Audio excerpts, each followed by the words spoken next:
आज हम class 10th के चैप्टर 3 दो चर वाले रैखिक समीकरण युग्म के बारे में जानेंगे। तो सबसे पहले बात तो यह आती है दो चर वाले रैखिक समीकरण का युग्म क्या कहलाता है। तो पहले हम उसको जानते हैं। दो चरों में दो रैखिक समीकरण एक रैखिक समीकरणों का युग्म कहलाता है। रैखिक समीकरणों के युग्म का सबसे व्यापक रूप यह होता है a1x plus b1y plus c1 equal 0 तथा a2x plus b2y plus c2 equal 0। अब इसमें बात ये आती है कि a1 b1 c1 और a2 b2 c2 ये क्या है। तो यहाँ पर a1 a2 b1 b2 c1 तथा c2 ये एक ऐसी वास्तविक संख्याएं होती हैं कि a1 का square plus b1 square does not equal to 0, यानी a1 का वर्ग करें और प्लस b1 का वर्ग करें तो वो कभी भी 0 के बराबर नहीं होता है।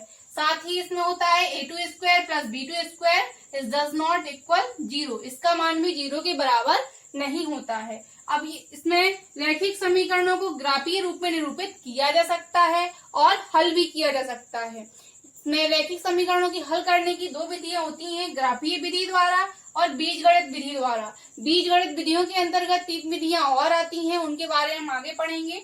यहाँ सिर्फ हमने देखा है कि उसको किस प्रकार से हल किया जाता है, तो उसको ग्राफीय विधि और बीजगणित विधि द्वारा हल किया जा सकता है। अब इसकी कुछ कंडीशन होती है ग्राफीय विधि में हल करने की, अब हम उनको देखते हैं। ग्राफीय विधि में यदि रेखाएं एक बिंदु पर प्रतिच्छेद करती हैं तो वह बिंदु दोनों समीकरणों का अद्वितीय हल होता है। इस स्थिति में समीकरण युग्म संगत होता है, यानी यहाँ जो रेखाएं बनती हुआ है किसी एक बिंदु पर प्रतिच्छेद करती हैं, उसको किसी बिंदु पर काटती हैं तो वह बिंदु दोनों समीकरणों का अद्वितीय हल होता है। इसमें सेकंड कंडीशन होती है यदि रेखाएं समपाती हैं। अगर रेखाएं समपाती होती हैं तो अपरिमित रूप से अनेक हल होते हैं, यानी रेखा पर स्थित जो बिंदु होता है वह उसका हल होता है। इस स्थिति में समीकरण युग्म आश्रित या फिर संगत होता है।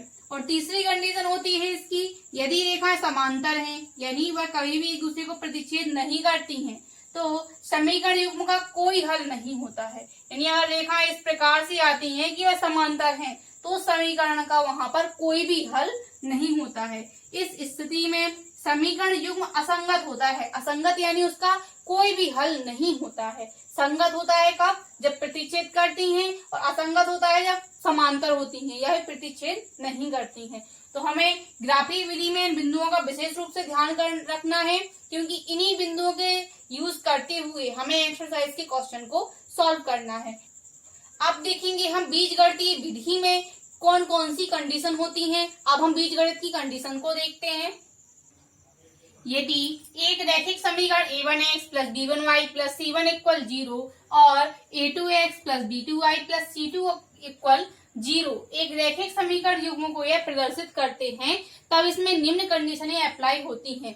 हमें अगर इस प्रकार से ये दो समीकरण युग्म दिए होते हैं तब उसकी कंडीशन ये बनती है। पहला होता है a1 बटे a2 का मान जो होता है वह यदि b1 बटे b2 के बराबर में नहीं होता है तब उसके जो युग्म होते हैं वह संगत होते हैं, अर्थात वहां पर केवल उसका एक हल प्राप्त होता है, या हम उसको कह सकते हैं कि हमें अद्वितीय हल प्राप्त होता है। इसमें दूसरी कंडीशन होती है यदि a1 बटे a2 बराबर हो जाए b1 बटे b2 के और इसका मान c1 बटे c2 के बराबर नहीं हो, यानी a1 बटे a2 और b1 बटे b2 तो बराबर हो लेकिन c1 बटे c2 का मान यदि इसके बराबर नहीं होता है तो युग्म असंगत होते हैं और उसका कोई भी हल प्राप्त नहीं होता है। इसकी तीसरी कंडीशन है a1 बटे a2 बराबर हो b1 बटे b2 के और उसका मान c1 बटे c2 के बराबर हो, तब युग्म आश्रित होते हैं और इसी को हम कहते हैं या संगत होते हैं। तब जब इस प्रकार से वो तीनों मान आपस में बराबर हो जाते हैं तो हमें उसका अपरिमित रूप से अनेक हल प्राप्त होते हैं। इस प्रकार से हमने दो चर वाले रैखिक समीकरण युग्म से संबंधित जो जानकारी थी उसको जाना है। अब हम एक्सरसाइज के क्वेश्चंस को सॉल्व करेंगे नेक्स्ट वीडियो में।